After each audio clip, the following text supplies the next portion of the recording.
E aí, gente, tudo bem? Hoje eu vou falar de um assunto que é muito pedido, que é o jejum intermitente. Se vale a pena fazê-lo e se emagrece. Então, o jejum, eu fiz um estudo para fazer esse vídeo, que eu li 10 artigos e eu selecionei 3 deles. Por que disso? Porque a maioria dos artigos que a gente acha na literatura são artigos in vitro e artigos principalmente em animais. E a gente sabe que esse tipo de artigo não são artigos tão bons assim. A gente não pode extrapolar um artigo em animal para os seres humanos, né? A gente não pode dar esse salto de lógica. Então eu procurei falar aqui, né, com você só de artigos bons, artigos que a gente pode extrapolar para a gente, né, são artigos em humanos e meta-análise. Eu vou deixar as referências aqui embaixo, se vocês quiserem lê-los, tá bom? É sempre importante dar uma estudada, observar bem, porque normalmente quem defende alguma ideia costuma usar alguns artigos fracos, artigos que não são tão bons assim, tá bom? E eu até fiz um slide aqui, que eu não vou passar para vocês, mas só para me orientar aqui, para eu não perder nenhuma informação, tá bom? E aí, esse estudo que eu fiz para falar um pouquinho de jejum com vocês, a primeira coisa é a gente saber o que é jejum. E o jejum é um período, né, ou são períodos de abstinência voluntária de alimentos e bebidas. É uma prática antiga, né? Algumas religiões gostam de utilizar do jejum, né? São práticas religiosas também, ou uma questão de filosofia de vida, ou até com o objetivo de emagrecer, como a gente vê hoje em dia, né? E aí eu fui pesquisando e na verdade existem milhares de protocolos de jejum. Então é difícil a gente falar só de um porque como tem muitos, né? A gente tem que ter um cuidado porque às vezes a pessoa pode ficar muito mais tempo sem comer ou menos tempo. Então, na verdade, eu vou falar de uma forma mais geral nesse vídeo, tá bom? E a gente pode, tudo que eu falar aqui a gente pode aplicar para todos os protocolos, tá? Porque eu quis dar mais uma geral mesmo para facilitar para vocês.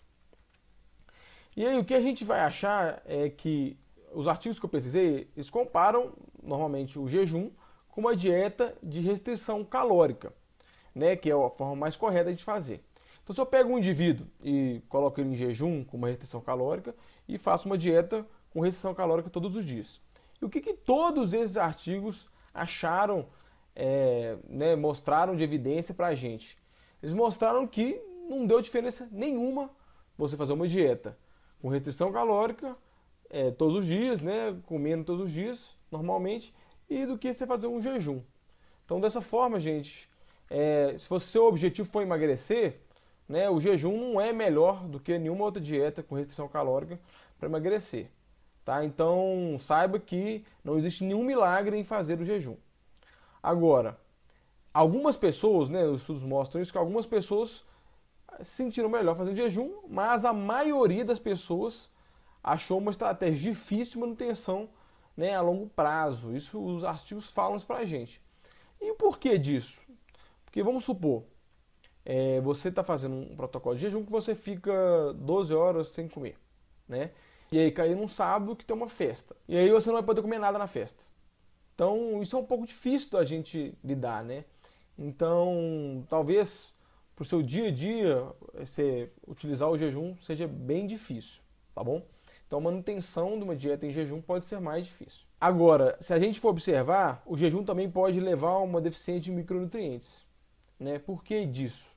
Porque você fica muito tempo sem comer e aí depois você tem que comer uma quantidade maior de alimento. Às vezes a pessoa não consegue comer essa quantidade maior e também, quando você consome todos os micronutrientes, né, as vitaminas, os minerais, numa refeição só, a biodisponibilidade deles pode diminuir. Então vou dar um exemplo prático para vocês aqui. Quando a gente consome, por exemplo, ferro, alguns micronutrientes podem atrapalhar a absorção do ferro, por exemplo. Então, por exemplo, quando a gente vai tomar o café atrapalha a absorção do ferro, assim como o cálcio também interfere na absorção do ferro.